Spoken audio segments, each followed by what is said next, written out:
And today's ride from Hobart to Strahan was an interesting one. A couple of highlights, a couple of lowlights, but basically the day ended with a piece of my bike in my hand rather than on my bike. Watch the video and you'll find out what happened.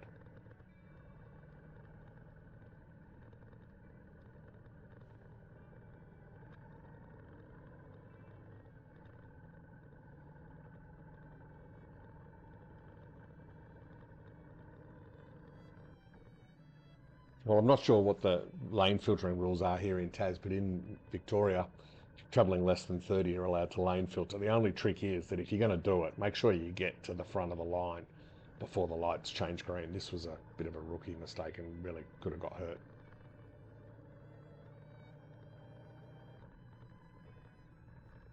That's how you do it. Make sure you get to the front.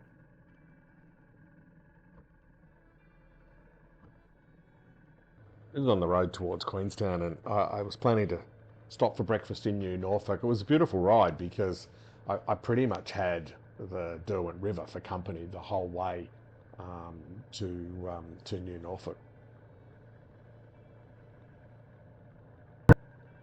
Well, look at this scenery. I'm probably 20 minutes out of Hobart, and this is just amazing, amazing roads with the Derwent River on my right.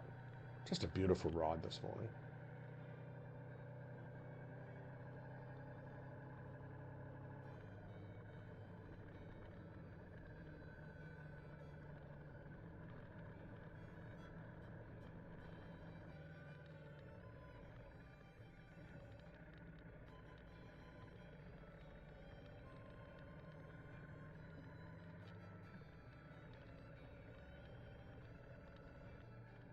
Stopped just in here at the Art House Cafe, yeah, for a coffee and a piece of banana bread. Ended up having a chat with PD while I was having my breakfast. He said, where was I in New Norfolk? And I wasn't quite sure the name of the cafe, but I said, a couple of doors down from the gun shop. I find it hard to believe that we still have gun shops in suburban Hobart, 30 minutes out of town.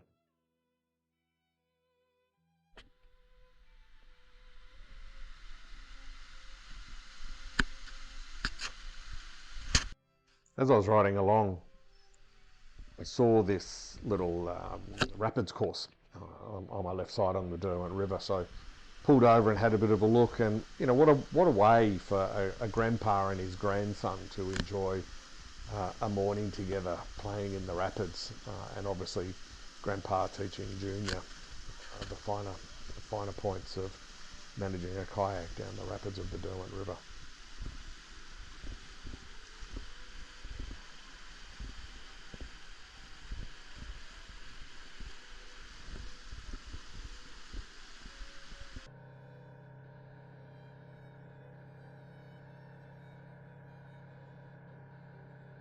It's cherries under the shade cloth in the crops on the left.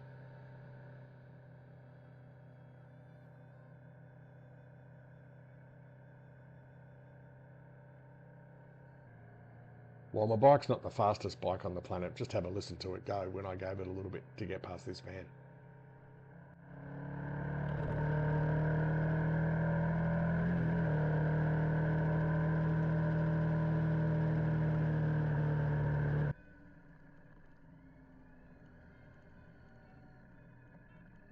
This is just outside a place called Hamilton, which is really the site of a first incident for the day. There was a hare running down the road on the opposite side straight at me. When it got to me, decided to do a 90-degree turn. I did hit it.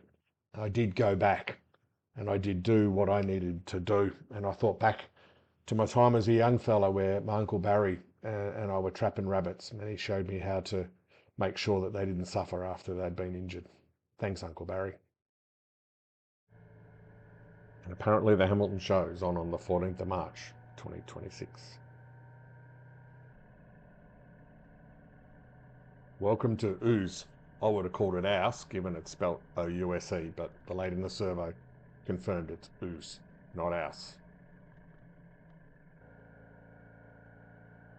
Other than in the Victorian High Country, I don't know that there's a better place to ride a motorcycle than around Tassie. These roads are amazing. The scenery's beautiful. The roads are in good nick. Incredible riding.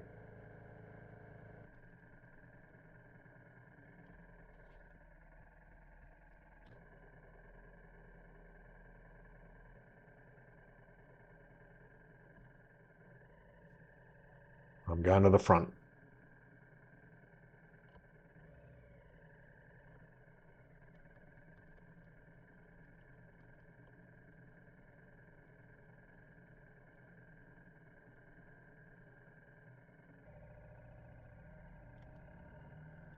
This is a little town called Tarraleah. Apparently it was sort of built in the 30s as a hydro town. Now it's a bit of a sort of a housing estate and resort. Stopped here for lunch. Was really lovely.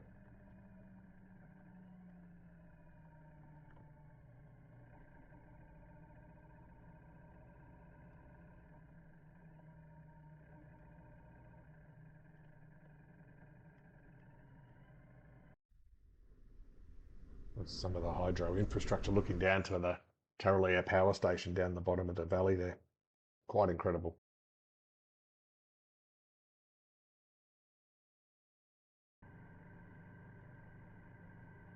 Obviously, you can see the pipelines on the left there heading down towards the power station. Well, these two tall towers up ahead, they're called sentinels, and I read that they're basically in place as pressure relief valves in case there's an issue and obviously a way to relieve the pressure in the pipelines. These two sentinels here are 140 feet tall, so they're pretty large. This is Tungatina Lagoon. This is one of the lagoons that feeds into the hydro. This one was built 1949 1952, just at 620 odd metres above sea level. Quite a remarkable achievement. So I thought that while I'm stopped, I'd take the time to talk a little bit more about my bike. As I said yesterday, classic 650 twin by Royal Enfield, bought it in September last year. Really pretty simple bike, uncomplicated as most Royal Enfields are. So looking at the dash, pretty simple layout. There's a speedo there, nice and easy to read. And that little system there, that's the Royal Enfield Tripper, basically a GPS. Shows me where to go. And it's powered by Google Maps, as I understand. That little device there is the remote control for my GoPro. Now, the bike doesn't come with a screen. This screen is one by an Italian company called Givi. I actually got it from a company out of Japan, and it's a sort of a universal fit, and it fits beautifully on the bike. Perfect for a ride like this. It'd be tough without having a screen. The only other thing is what they call the pea shooter exhaust. Have a listen to this. Sounds typically Royal Enfield.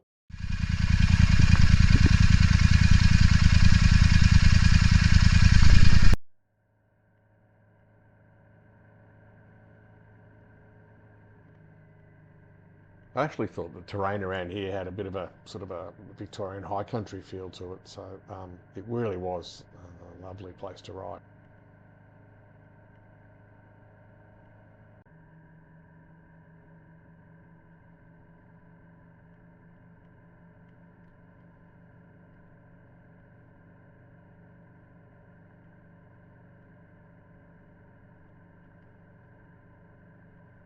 Arriving here at a place called Derwent Bridge, which is a little turn off here and up to Lake St Clair, which is the end of the overland track for those people walking it north to south. Stopped here for an ice cream.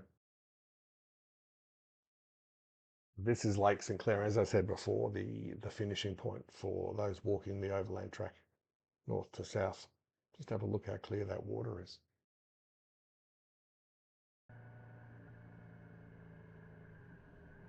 And this is just some of the long and winding road into Queenstown. It was a long ride, um, incredible bends, the scenery quite amazing, really a bit alpine-ish, and certainly reminded me a bit of the Victorian high country. Really so beautiful.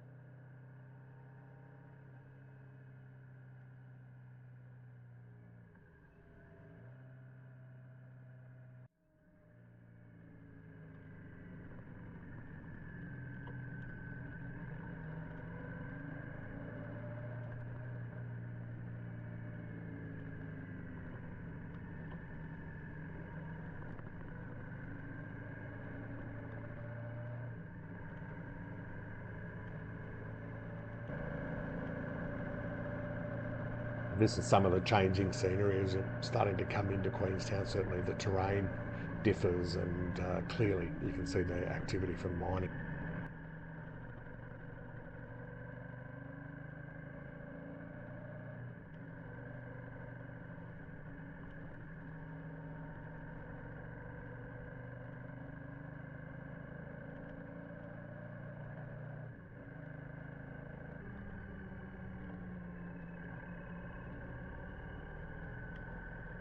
This is arriving into Queenstown.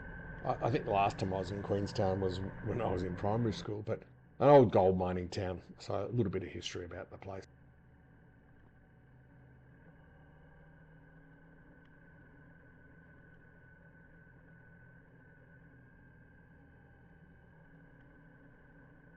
So Queenstown didn't hold fond memories for me this trip. Unfortunately, in the main street of town, I veered to try to avoid a car coming out of a parallel park, and I came off in the main street. The little bit that I had in my hand at the start of this video is the front brake handle. So I broke the brake handle and done not too much damage to the bike, just a bit of scratching and whatnot. So when I get home, I'll have a look at what the insurance issue might be. But yeah, no, bit of a pain in the ass. So a long ride today was, more than 300 kilometres, and it probably took me the best part of 7 hours. So I was pretty tired when I got to Strahan. No footage of Strahan. I'll do a little bit with the drone in the morning. I think it's really important for me and my mates to make sure we don't let the old man in.